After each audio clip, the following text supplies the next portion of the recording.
Bonjour, Etienne, c'est encore Evelyne.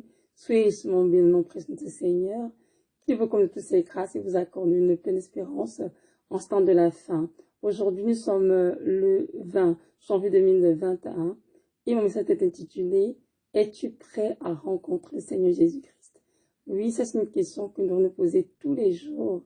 Pourquoi? Parce que nous ne sommes pas des citoyens de ce monde, nous sommes des citoyens du ciel et nous devons un jour retourner auprès de notre Père. Donc c'est important de ne pas vivre cette vie comme si après cette vie il n'y a plus rien, mais de vivre cette vie en gardant notre esprit que nous avons une éternité qui nous attend, une âme à sauver.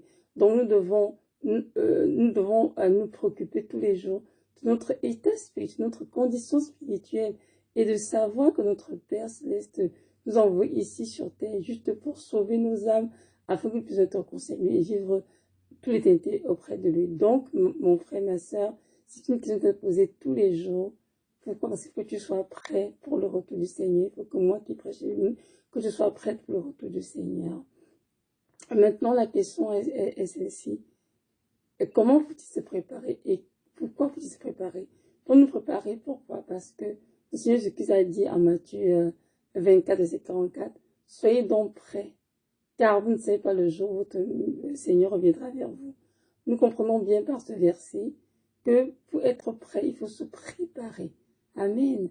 Donc, nous ne pouvons pas juste rester les bras croisés dans la télévision, aller à la réunion de prière, fait que les médiations pareilles dit qu'on est prêt. Non, c'est vraiment un travail de fond que nous avons fait avec le Saint-Esprit afin qu'il vienne dans nos vies déterrer tous les péchés cachés, toutes les choses abominables que nous pratiquons qui attristent le Saint-Esprit afin vraiment de nous en repentir, de nous en séparer bien sûr, d'y renoncer complètement et de reformer nos voies. Donc se préparer ici, veut dire simplement laver nos robes dans le sang de l'agneau, au moins de la repentance bien sûr, et vraiment une renonciation aux yeux des ténèbres, et vraiment à nous revêtir des âmes de lumière.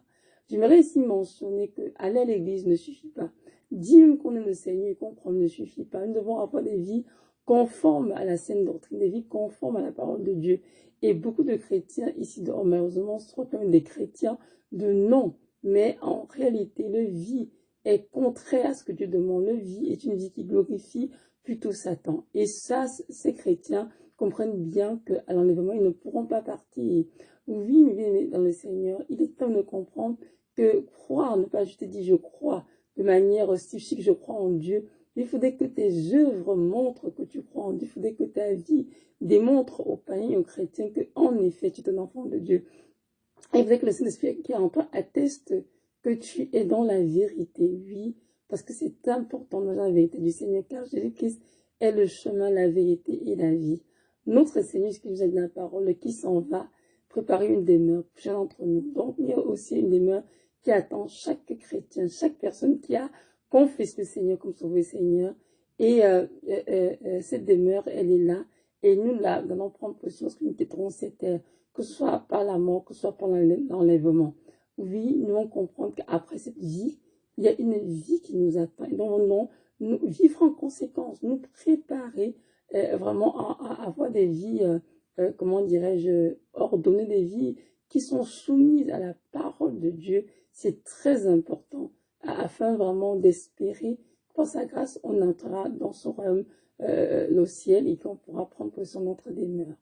Notre Seigneur Jésus-Christ nous a demandé à tous de nous préparer. Oui, pourquoi? Parce que si on se prépare, on ne sera pas prêt, nous sommes d'accord. Lorsque nous avons fait des examens, par exemple, des examens de fin d'année, que certains des examens de session, pour ceux qui sont à la fac, ou même au lycée, on se prépare, on étudie, on revise, on prend vraiment du temps pour se préparer, parce qu'on veut notre examen. Mais de même, en fait, pour l'entrée au ciel. Nous ne croyons pas que l'entrée au ciel est une chose acquise, une chose simple. Non, mes frères et sœurs. Moi, avant, je presse l'amour aussi, mais j'ai compris avec le temps que ce n'est pas ça.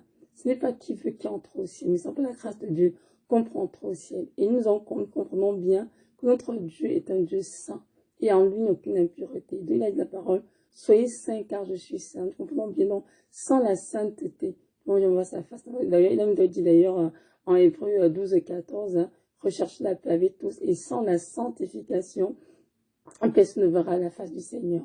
Donc, nous devons comprendre que nous devons nous sanctifier, c'est-à-dire fuir le péché, nous séparer de tout ce qui est péché afin vraiment d'espérer un jour voir la face du Seigneur. Donc, il a dit en Matthieu 24, verset 44, soyez prêts, ça veut dire que nous devons nous préparer. Oui, mes frères, nous devons nous préparer.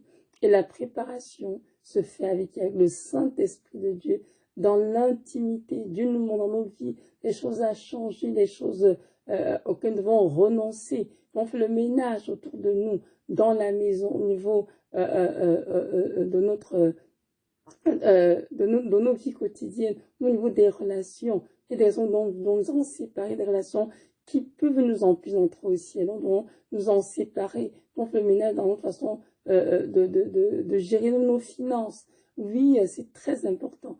En tout cas, c'est sûr que la préparation du Seigneur, ça touche toute notre vie, c'est certain. Et nous devons laisser le Seigneur le faire maintenant. Parce que c'est le temps de la grâce, mes frères et sœurs, nous sommes encore sous le temps de la grâce. Et c'est le moment pour nous de dire, Seigneur, viens dans ma vie et aide-moi à régler tout ce qui doit être réglé. Il y en a qui sont encore dépendants des écrans, des réseaux sociaux, de la drogue, qui sont encore à fond dans l'immoralité sexuelle.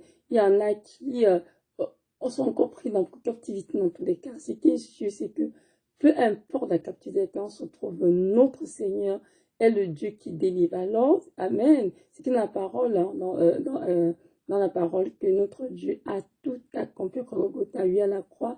Mes frères et sœurs, notre Seigneur Jésus-Christ nous a rachetés, non pas seulement de la vie de vivre, uniquement libérés de l'addiction, nous a libérés de tout ce qui est mal. Donc c'est à nous maintenant d'aller vraiment par la foi prendre possession de ce qui est accompli pour nous. Et ils nous ont comprendre que si nous voulons nous préparer, nous devons inviter le Seigneur dans son esprit à nous aider, bien sûr.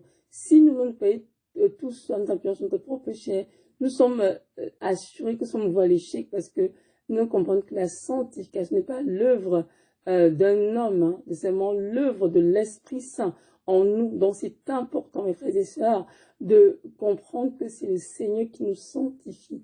Raison pour laquelle nous devons aller dans sa présence et dire, Seigneur, moi devant toi à nu, parle-moi de ma vie, montre-moi les choses que je dois changer, montre les choses qui ne te glorifient pas, Seigneur, auxquelles je dois renoncer, montre-moi les choses non plus que je dois me repentir, même si ça fait 20 ans que je ont été commises, même si ça fait 30 ans, il n'est même trop tard. C'est le temps de tout confesser, de tout, d'abandonner les mauvaises voies et de refaire nos voies.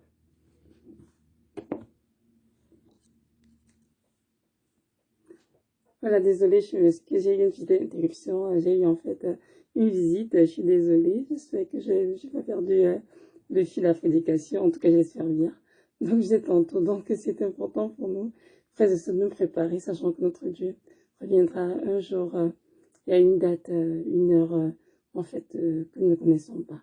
Raison de plus donc pour prendre ce temps qui nous donne tant de grâce, dans sa présence, vraiment les livres, nous demander de l'aide pour mettre en règle nos vies.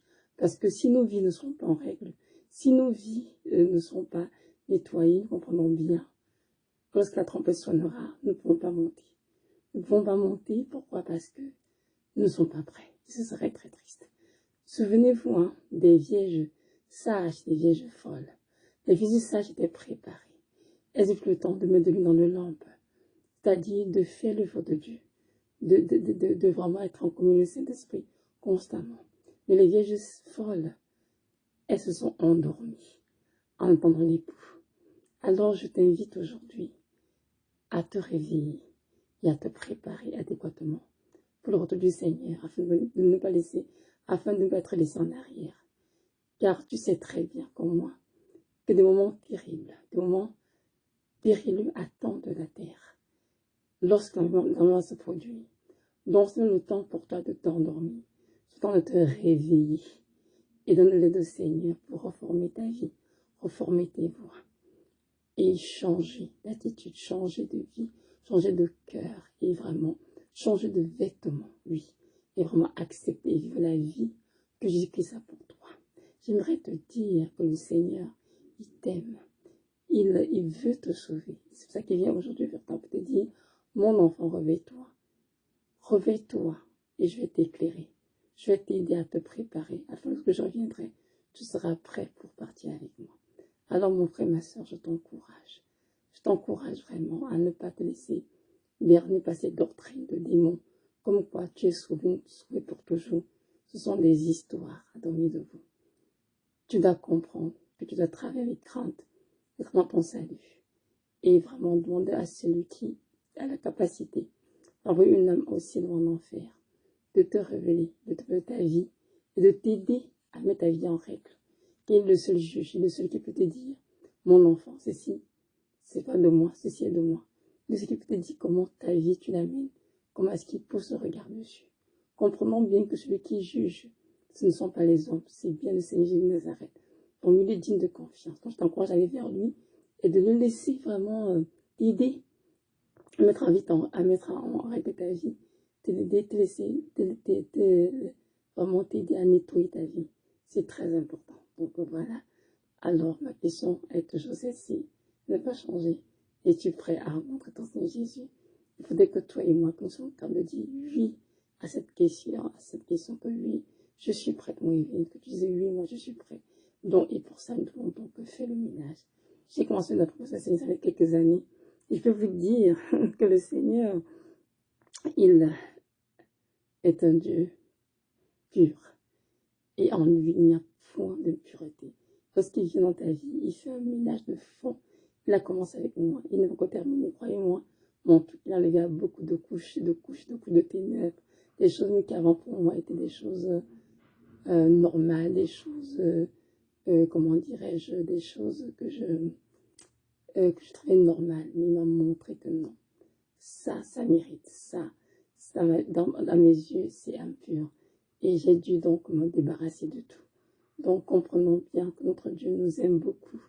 Et il le fait avec beaucoup d'amour. Beaucoup, beaucoup d'amour. Croyez-moi. Beaucoup de patience. En tout cas, le Seigneur était très, très patient envers moi. Et ça, je bénis mon Dieu pour cela. Alors mes frères, je vous encourage à ne pas avoir peur du Seigneur, ni aucune crainte.